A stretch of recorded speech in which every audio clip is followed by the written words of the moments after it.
Mana bugun yana Jizzax shahriga Sirojiddin Medianing sudiga tashrif buyurdik. Sirojiddin aka har bitta qilgan ishida nima qilgan? Telefon avtomatik zapis qilgan. Siz ham 20 million pul olgansiz ulardan, to'g'rimi? Men sizni tiqib qo'yishmadi, Sirojiddin Media hozir o'tdi. Mana shu odam hozir shu yerda o'tirishga loyiqmi, to'g'rimi? Qaysi bet bilan yana mamlakatga sudga kelib, men da'voyim bor deyishyapti, men unisini tushunmadim. Sirojnikidan so'ragan, ishimni hal qilib berasizmi deganda Sirojniki men razborchik emasman, ko'chadagi bir narsalarni hal qiladigan odam emasman. Bu narsani sud, prokuratura hal qiladi deb aytgan, qonun hal qiladi. Endi ichkarida o'tirgan odamdan sen o'zingni oqlash uchun nima bor desa, u masalan shartnomam bor uyda desa, uyda yo'q, olib ketishgan. Va videolarim bor, audiolarim bor, gaplashganim bor, mana bunaqa isbotim bor, qattasi telefonimda. Telefoni o'zida emas. Qani bu yerda unga o'zini oqlash uchun yaratilgan imkoniyat. Men qilishim bo'yicha birinchi ukamga 211-modda hech qanaqa isbotlanmagan, olib kirilgan, masalan, u ham huquqi bordir.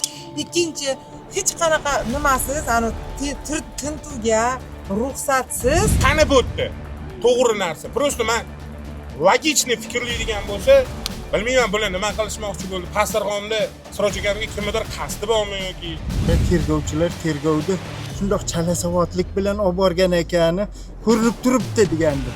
Endi buni faqatgina chala savodlik bilan emas, целенаправленный odilni tiqish uchun men shuni tayyorlashgan bular.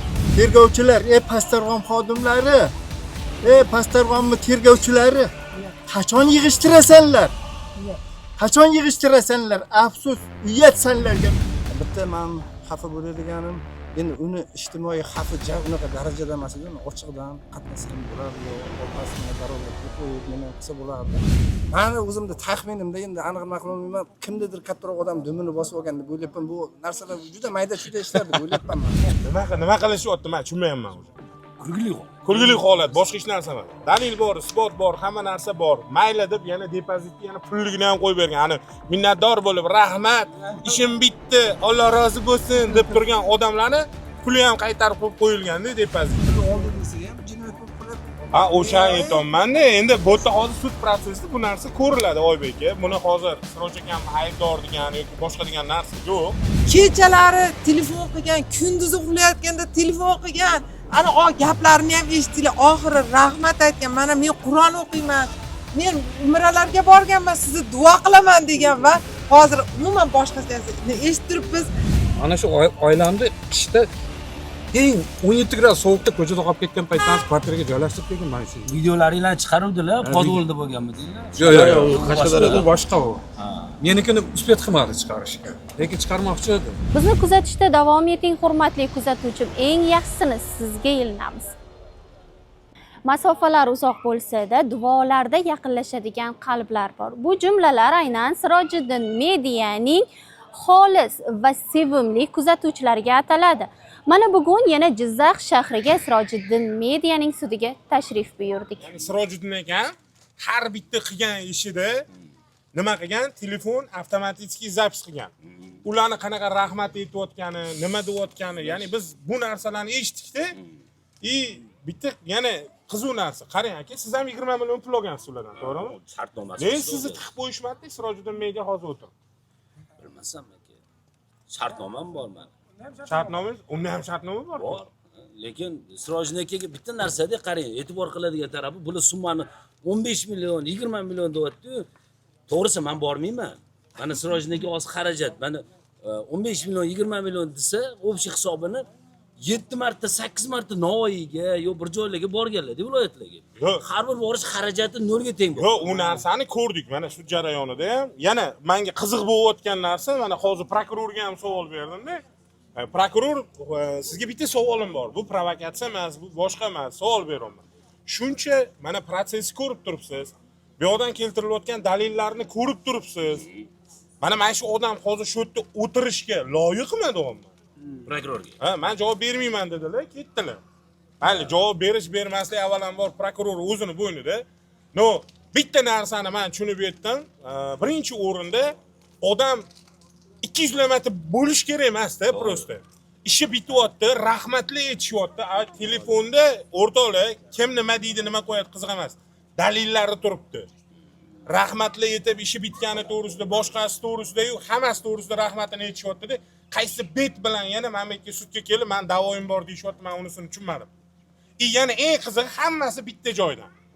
Hamma jabrlanuvchilar bitta joydan topilgan. Samarqand Pastorg'on tumani. Ha, Samarqand Pastorg'on tumani. Boshqa joyda jabrlanganlar yo'qmidi? Nima, imенно Siroj ekan faqat o'sha Samarqand Pastorg'onga borib jabrlantirish uchun borganmi? Avvalambor, mayli bu dunyo o'tkinchi dunyo, hammamiz o'tamiz, ketamiz. Ertaga Xudoning oldida javob berish bor, hamma Xudoning oldida javob beradi.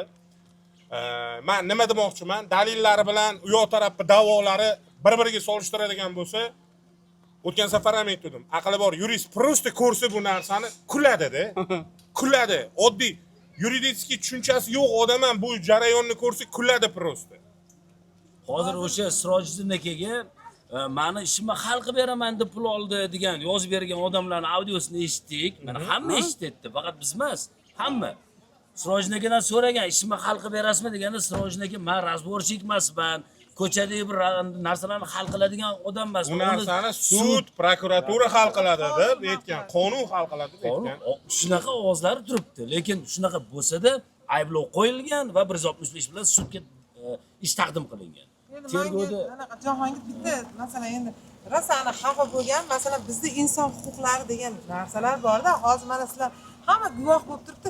Sirojiddin o'zini o'zi himoya qilishga hech qanaqa nima imkoniyat berilmagan. tergovda. Aytibdi, menga bir kun beringlar, men hammasini ko'rsatib beraman. Biz qayerda videolar yaxshi nima qilgan hammasi turibdi. Taqdim qilish mumkin, lekin unga imkoniyat berishmayapti. Menga shu sal aniq qilyapti-da. Shu o'rinda men qo'shimcha qilmoqchiman.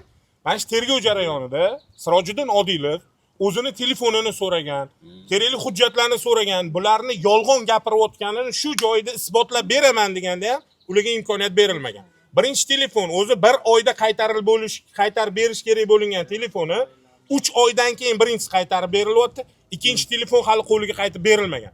Sirojiddin Odilovda hozirgi kunda o'zini o'zi himoya qilish uchun va har bitta odamni o'zini qatqadir nimadir qo'ygani bo'ladi, qayerdadir qanaqadir zapisi bo'ladi. Ya'ni liboy odam bu narsani tushunish kerakki, что unga imkoniyat bersa, u o'zini kerak bo'lsa o'zi himoya qilib oladi. Mana bitta 8 ta advokatsiz.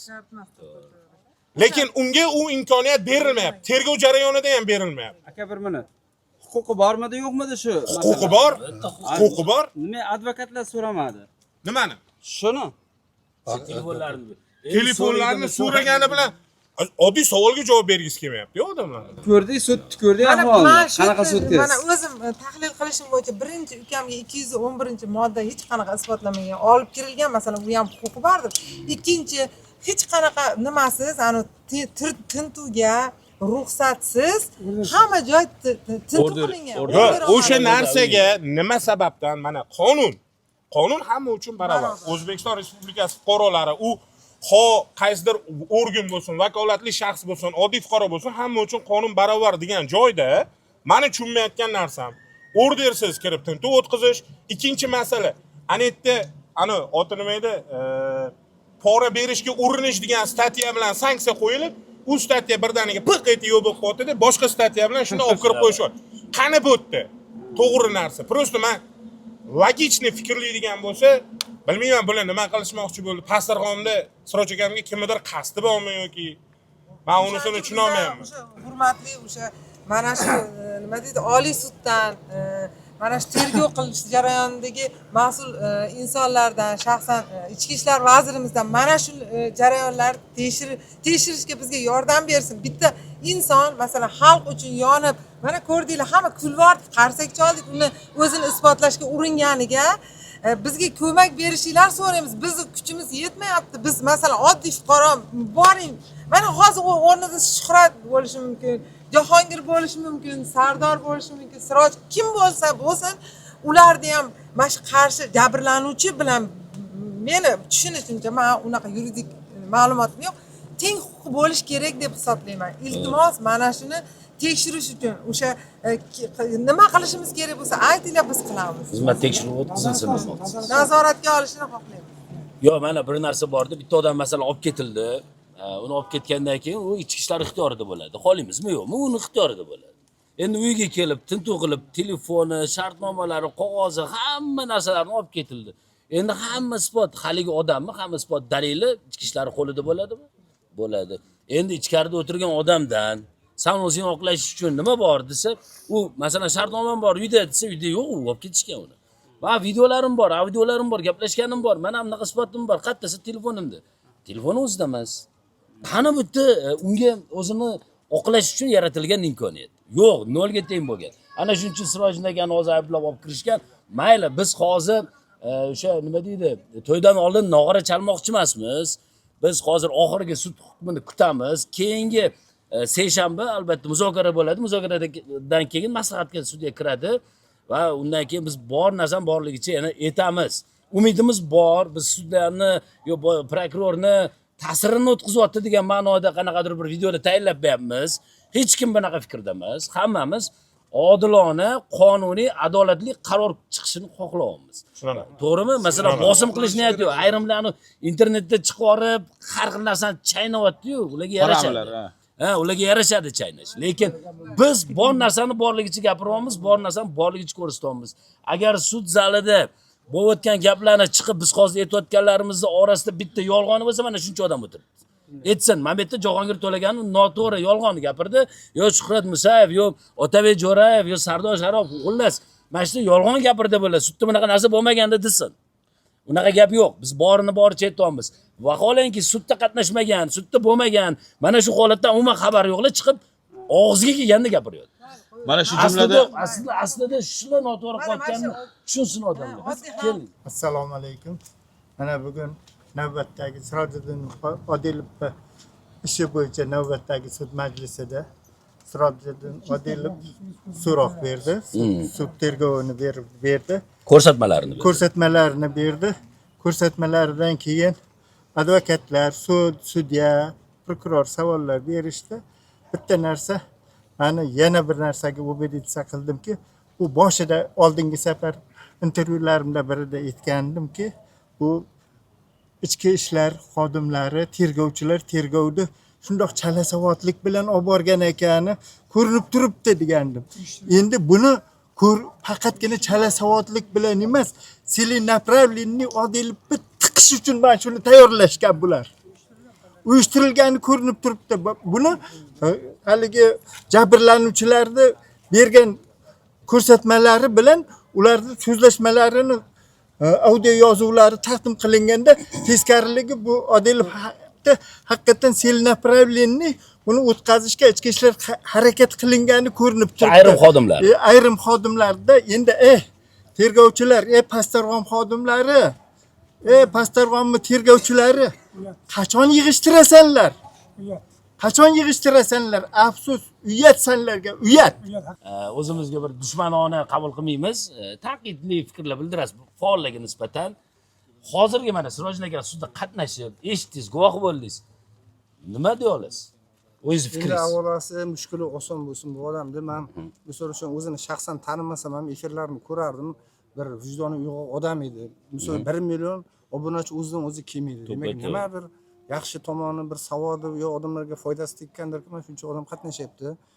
Bitta men xafa bo'ladiganim, endi uni ijtimoiy xafa unaqa darajada emas edi. Ochiqdan qatnasa ham bo'lardi yo opasi mana garovga pul qo'yib nima ham qilsa bo'lardi. To'g'ri. Xudoga shukr ko'rinishi yomon emas ekan, yaxshi ekan. Lekin yo qonunchiligimizda bo'shliq bormi, nima men tushunmadim. Buni bir aniq ramkaga solish kerak ekanda. Sirojiddinni oldin ko'rmaganicha shunaqa. Ahvoli yaxshi ekan. Sirojiddin bir 20 yilga qarib ketgan. Oldin mana bir kech ko'rmagan. Yaxshi bo'lsin, hech kim yomonlik qilmaydi. Hozir endi oxirgi qoldi, menimcha keyingi sud. Yo, sud jarayonida aybga qo'yilgan masala bo'yicha mana 165 ta audio qo'yib berilyapti. Sirojin aka tomonidan eshitdingizmi siz ham? Men va'da bermayman, men xalqqa bermayman degan gaplar. Hayron qoldim, hammasi ishi bitganiga rahmat aytgan odamlar keyinchalik o'sha 4 million 2 yil, 3 yildan keyin yozib talab qilishi meni o'zimda taxminimda endi aniq ma'lum kimnidir kattaroq odam dumini bosib olgan deb o'ylayapman. Bu narsalar juda mayda-chuyda ishlar deb o'ylayapman men. Qo'y, mana shu gapni gapira olasizmi, yo'qmi deb kutdim. Do'stlar, Sirojiddin Odilovni sudlari endi keyingi hafta seshanba kuni bo'ladi va albatta tirik bo'lsak, mana shunaqangi bir qanaqangi narsalar uyushtirib bizni ham qamab qo'ymasa, albatta kelamiz va bu holatlarni yoritamiz. Bu narsalar bilasizmi nimadan darak beradi? Bu narsalar barchasi qonunni agar kimdir xohlasa xohlagancha o'ynatib, xohlagan odamni, hattoki menda shaxsan, bu meni shaxsiy fikrim, javobgarligi tortmaysizlar deb o'ylayman. Mana bu stalbani ham modda qo'yib olib kira oladi degan bir fikr shakllantiryapti va bu jamiyatda juda ham qo'rqinchli holat. Va buni men ochiqdan ochiq aytaman, o'rmon qonuniga o'xshataman. Aynan shu holatlarni, shu bo'layotgan vaziyatlarni. O'ylaymizki, davlat rahbari adolatlilar, mana ko'p sudlarda qatnashyapmiz, sudyalar o'zini mustaqilligini yanada ko'ryapmiz. Oxirgi vaqtlarda to'g'risi umuman yana faxrlanib ketyapmiz sudyalarning qilayotgan ishlaridan qatnashib, oldingidan o'zgarishlar bo'lyapti. Mana kecha Nurafshon shahar sudida qatnashdik. Jinoyat ishlari bo'yicha men sudyani haqiqatan pozitsiyasiga besh ketyapman. Mana bu yerda ham, boshqa sudlarda ham pozitsiyalarga gap yo'q. Lekin sudyani, men yana aytaman, oldingi efirlarimda ham aytganman. Sudyani faqat bizga chiroyli pozitsiyasi kerak emas. Adolatli hukmi, adolatli qaror kerak. Va uni biz agar ko'rsak, albatta uni ham xabarini beramiz. Sog' bo'linglar, salomat bo'linglar. Va yurtboshimiz va ularni oldilarida yelkama-yelka turgan yaxshi rahbarlar umri uzoq bo'lsin va mana bunaqangi holatlarda o'ylaymizki yordam berishadi. Yaxshi ko'rishaylik. Shuhratbek, oxirgi fikringiz bormi? Endi men bu ish bo'yicha baribir bitta narsani aytaman, ozgina nazorat kerak deb o'ylayman. Chunki menimcha sudya ham bir kunlik sudya emas, prokuror ham bir kunlik prokuror emas. Ko'rinib turibdi, tajribasi katta prokuror sudyalar olib boryapti va jarayonni ko'rib turgan holatda misol oddiy o'sha cheklovni olib tashlash masalasidagi so'rovimizga misol o'tgan safar yo'q deyishdi, bu safar ham keyingi safar ko'ramiz deyishyapti. Men shu narsaga tushunmayman. Misol logik fikr qilib bu narsani isbotini boshqasini ko'radigan bo'lsanglar nima qilishyapti, men tushunmayman o'zi. Kulgili holat. Kulgili holat, boshqa hech narsa emas. Dalil bor, isbot bor, hamma narsa bor. Mayli deb yana depozitga yana pulligini ham qo'yib bergan. Ani minnatdor bo'lib, rahmat, ishim bitdi, Alloh rozi bo'lsin deb turgan odamlarni puli ham qaytarib qo'yib qo'yilganda depozitga. U murojaat o'rganish uchun qilingan xarajatlar bor. U bechara u narsa hech kim anaqa qilmaydi. Shuning uchun ana oti nima edi? Qolgan blogerlarga ham tavsiya o'rtoqlar. Mabodo murojaatga boradigan bo'lsanglar, pul olmanglar. Pul olsanglar ham audio zapis, video zapis, shartnoma, 6 ta guvoh bilan yana imzolarini qo'ydirib pul olinglar. Yo'q, o'sha shunaqa Sirojiddinda hammasi bor. Yo'q, hammasi bor. Qolgan blogerlarga ham ogohlantirish. Qolgan blogerlarga ogohlantirish qilyapman-da. Joniga ishlayapti. Jahongir aka. Hozirgi audio zapis. Pul oldi desa ham jinoyat bo'lib qolyapti. Ha, o'shani aytayapman-da. Endi bu yerda hozir sud protsessida bu narsa ko'riladi, Oybek aka. Buni hozir Siroj akam aybdor degan yoki boshqa degan narsa yo'q. Lekin fakt nimada? Juda ko'p holatlar bo'yicha audio zapislarimiz ularni yolg'on ko'rsatma bergani ham, yolg'on ma'lumot bergani ham, tuhmat qilayotgani ham ko'rsatib turibdi. Aynan o'sha sudda ogohlantirilgan bo'ladi. Yolg'on ko'rsatma bersa, jinoyat 238-240-moddalar bilan mana shu moddalar nimagadir ishlamaydi. Demak, ko'p e'tibor qilaman. Mana shu 238 ogohlantiraveradi. Sud jarayonida ani yolg'on gapirayotgani fakti bilan isbotini ham topadi, lekin nimagadir ularga jinoyat ishi qo'zg'atiladi. Lekin men aynan shu holatda jabrlanuvchiman deb yolg'on ko'rsatma berayotgan odamlarga nisbatan mana fakt dalillari bor. Marhamat qilib men o'ylaymanki, sud tajrim chiqaradi va ular o'zlari jinoiy javobgarlikka tortiladi degan katta ishonch, katta umidimiz bor. Bu 238-240-modda faqat qog'ozga qo'l qo'yish uchun emas, amaliyotda ishlash uchun bizga kerak. Agar u ishlasagina biz uchun u qonun biz uchun u hurmatli bo'ladi. Va shuni ishlatadigan mas'ullar va biz o'ylaymizki, bugun mana shu sudlar yakunida ishlatishadi, buni ko'ramiz va biz e'tiboringizga havola qilamiz. Men Shuhratbek Odilovni men opasi bo'laman. Lekin men shunaqa aytaman murojaatchilarga, iltimos, kelib mana depozitga qo'yganmiz, pulinglarni olinglar. O'sha tergovchiga ham aytaman, sudkami tergov qilgan odamiga ham bizni hech qanaqa nimamiz yo'q. Mayli, nima deydi? Hech qanaqa da'voyimiz yo'q. Yetarki, meni ukam qo'yib yuboringlar, iltimos. Chunki bu bola rostdan ham, nima deydi? Rostdan ham yaxshi ko'rardi xalqini. Men har doim unga senga nimaga bunaqa qilyapsan desam, u har doim xalq tarafida bo'lgan. O'sha eng birinchi arizachi opani ham shu kechalari telefon qilgan, kunduzi uxlayotganda telefon qilgan, ana gaplarini ham eshitdinglar. Oxiri rahmat aytgan. Mana men Qur'on o'qiyman. men umralarga borganman, sizni duo qilaman degan va hozir umuman boshqachasini eshitib turibmiz. Mayli, o'sha arizachilar olinglar, o'sha depozitga qo'yib qo'yganmiz pullarini. Biz hech kimdan e'tirozimiz yo'q. Hech kimga da'vo ham qilmaymiz. O'sha moddalar bilan manaqa ukamning nomidan, butun oilamiz nomidan so'z beraman, mana shu yerda faqat men ukam chiqib ketsa bo'ldi. Lekin o'shani ham bittasini men bugun tiqib qo'ygan. Misol uchun Sirojiddinni bunaqa ish qilganiga men ishonmayman. Chunki men eng og'ir, qiyin vaziyatimda mana shu yigit menga yaragan. Bo'lmasa menga og'ayni emas, qarindosh emas u. Tanimayman.